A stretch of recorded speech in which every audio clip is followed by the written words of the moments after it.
కర్ణాటక రాజకీయాలకు honey trap కు విడదీయలేని సంబంధం ఉంటుంది. ఒకప్పుడు ఉమ్మడి ఆంధ్రప్రదేశ్లో ప్రభుత్వాన్ని మార్చాలన్నా, సీఎంను మార్చాలన్నా పాత బస్తీలో మత కలహాలు రేపేవారన్న ప్రచారం ఉంది. అందులో నిజమెంతుందో కానీ కర్ణాటకలో మాత్రం ఇలాంటి పనులు చేయాలంటే హనీ ట్రాప్ వేస్తారు. గతంలో కాంగ్రెస్, జేడీఎస్ ప్రభుత్వాన్ని కూల్చినప్పుడు కూడా ఈ హనీ ట్రాప్ కలకలం రేపింది.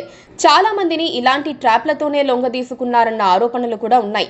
ఈ చరిత్ర ఎందుకంటే ఇప్పుడు కర్ణాటకలో ఈ హనీ ట్రాప్ వ్యవహారం పెను సంచలనంగా మారుతోంది. కర్ణాటక సహకార శాఖ మంత్రి కేఎన్ రాజన్న అసెంబ్లీలో రాజకీయ నేతలపై హనీ ట్రాప్ జరిగిందని ఆరోపించారు.